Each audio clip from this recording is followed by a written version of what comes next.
England, जिसने कभी आधी दुनिया पर राज किया था, आज वो खुद अपने ही घर में घुटनों पर आ चुका है। वजह डेमोग्राफी।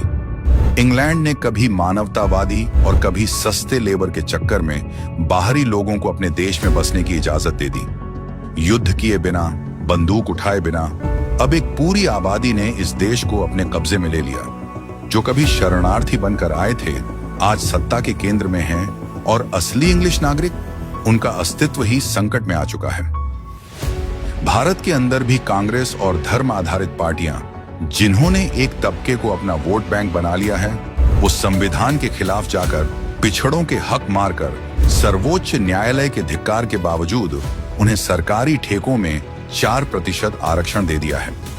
ऐसी दिलदारी तो उन्होंने और किसी भी समुदाय के प्रति नहीं दिखाई।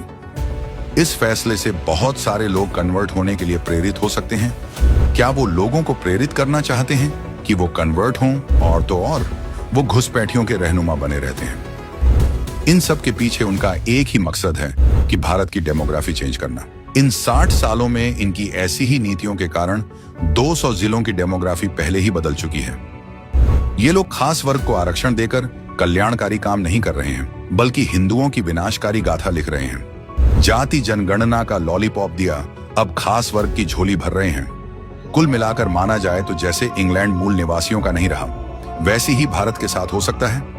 दुनिया में खुद को मानवतावादी दिखाने के चक्कर में ब्रिटेन ने पहले तो कभी युद्ध, तो कभी किसी कारणवश दूसरे देशों के नागरिकों को अपने देश में घुसा लिया।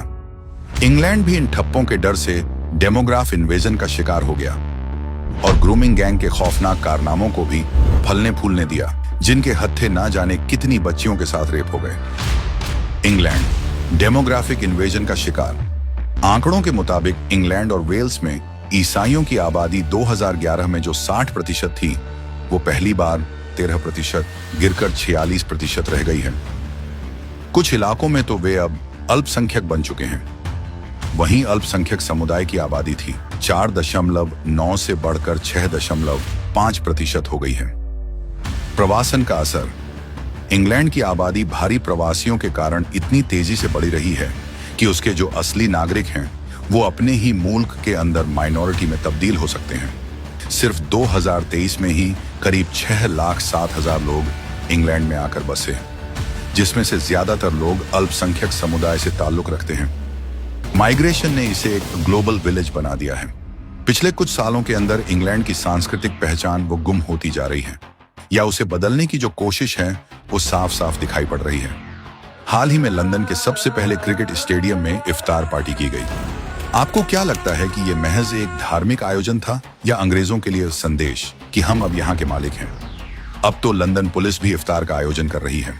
राजा रानी का ऐतिहासिक रॉयल निवास विंडसर कैसल में भी रमजान की दावतें हो रही हैं। ब्रिटेन के राजा को चर्च ऑफ इंग्लैंड का संरक्षक माना जाता है, वो भी इस डेमोग्राफी चेंज को काबू नहीं कर पा रहे हैं। ये कहानी सिर्फ इंग्लैंड के डेमोग्राफिक आत्मसमर्पण की नहीं है, बल्कि भारत के लिए भी बड़ी चेतावनी है, जिससे हमें सबक लेना चाहिए। 1990 में कश्मीर से हिंदुओं को इसी तरह उखाड़ फेंक दिया गया था, और आज इंग्लैंड में मूल निवासी डर कर रह रहे हैं। और यहाँ भारत में सेक्युलर का चोला पहनकर कुछ राजनीतिक पार्टियां गंगा जमुनी तहजीब का नाम देकर इसी मॉडल को लागू करने की कोशिश कर रहे हैं। जैसे कि कांग्रेस 4% रिजर्वेशन का प्रस्ताव लेकर आती है, और वो भी सिर्फ एक समुदाय के लिए। नाम बदला है, नियत नहीं। महाठगबंधन की जरूरत नहीं। आज ही लें संकल्प।